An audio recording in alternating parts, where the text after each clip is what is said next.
Bonsoir et bienvenue dans le 1945. Voici les grandes lignes de cette édition.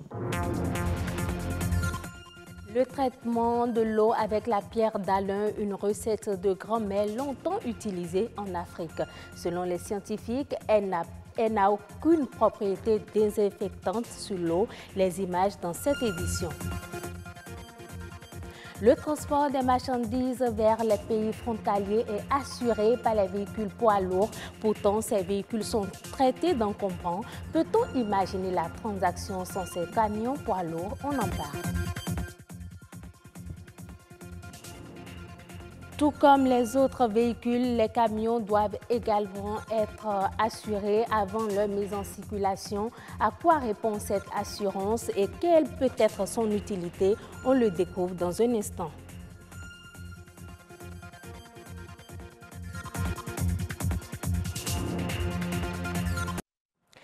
Démarrons ce journal par cette information sur le code électoral au Bénin. Les responsables de la Commission électorale nationale autonome Sénat organisent un atelier les 25 et 26 janvier prochains sur le thème « Évaluation du code électoral à l'issue des 3 dernières consultations électorales ». Selon le communiqué de presse de la Sénat, cet atelier vise essentiellement à faire ressortir les difficultés rencontrées au cours des 3 dernières consultations électorales et proposer des amendements pour son amélioration.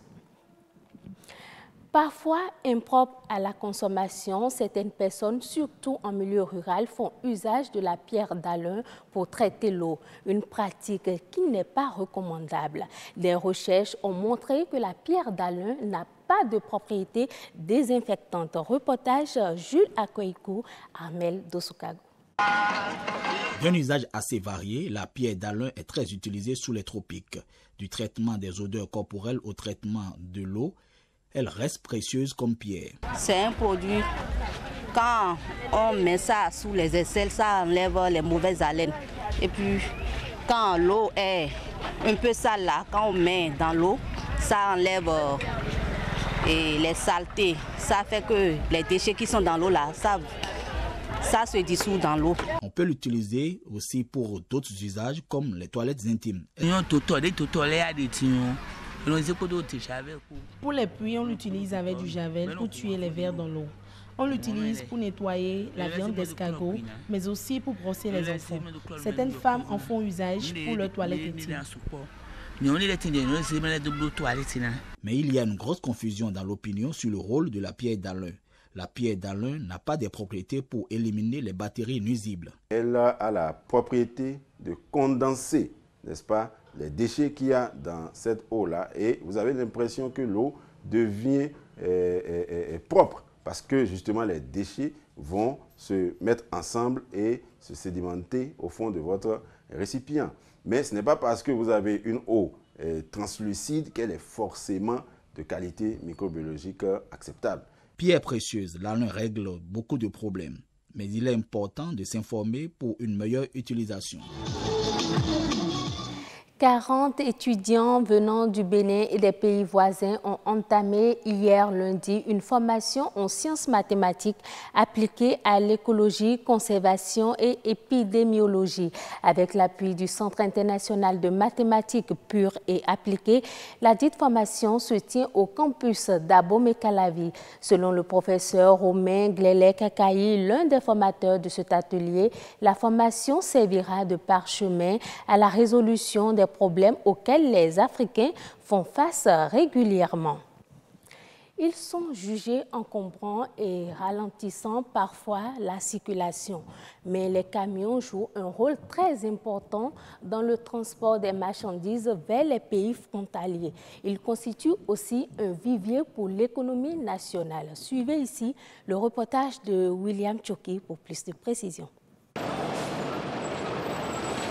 Environ 700 camions entrent et sortent par jour du port autonome de Cotonou.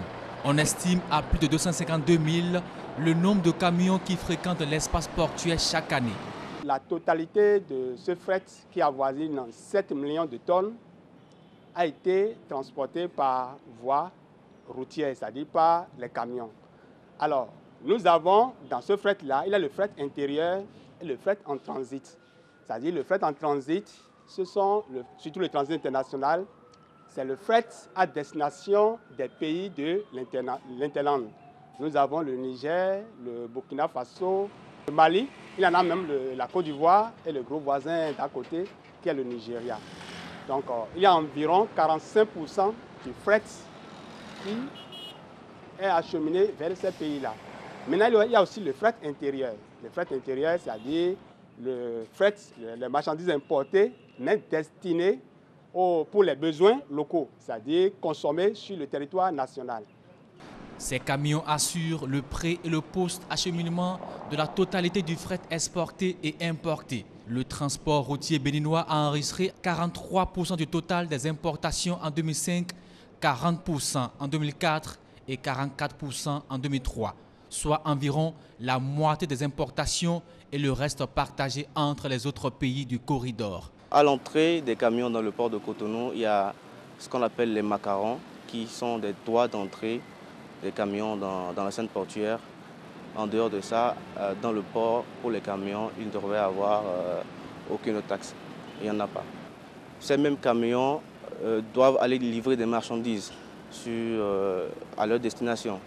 Ce qui veut dire qu'ils emprunteront un trajet et sur ces trajets, nous retrouvons ce qu'on appelle les postes de péage et de pesage. Alors ces camions, qu'ils soient chargés ou non à cette étape de leur itinéraire, paient des taxes qui varient au Bénin de 500 à 15 000 francs environ et même un peu plus au niveau des postes de péage.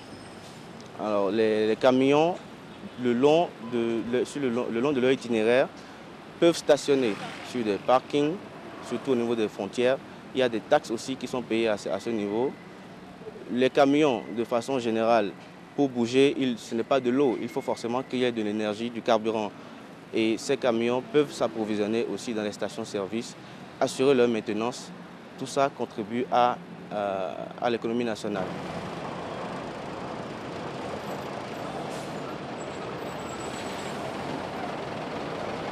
Par ailleurs, il faut dire que les camions doivent être immatriculés. Quand vous prenez un camion, surtout quand c'est ce qu'on appelle un ensemble articulé, il faut que la remorque et la tête soient immatriculées. Il faut qu'il y ait des contrôles périodiques techniques sur ces entités, ce qui fait un apport de plus dans les caisses de l'État du Trésor public. Le secteur des camions gros porteurs, un secteur pourvoyeur de devises pour l'économie béninoise, il mérite une grande attention et une organisation plus approfondie.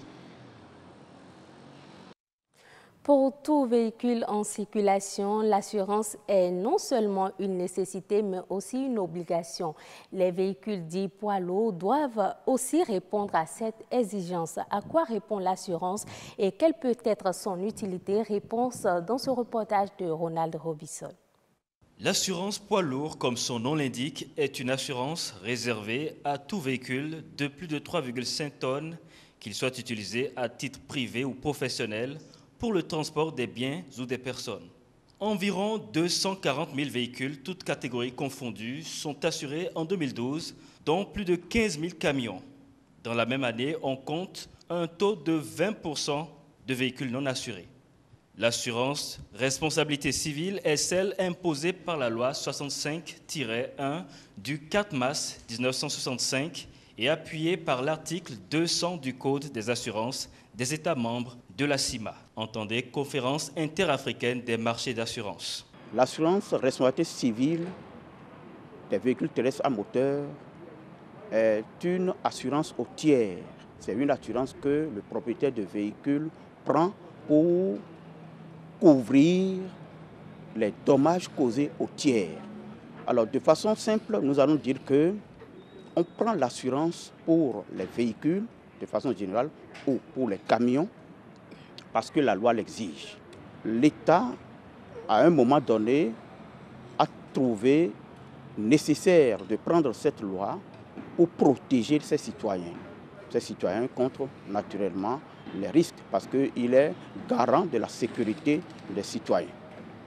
Et étant donné que l'article 1382 du Code civil stipule que n'importe qui cause dommage à autrui doit réparation. Alors, en vertu donc de ces dispositions, l'État se trouve obligé de prendre une loi pour imposer l'assurance des véhicules terrestres à moteur, donc l'assurance des camions. Les critères de tarification de l'assurance des poids lourds sont imposés par l'article 212 du Code des assurances de la CIMA.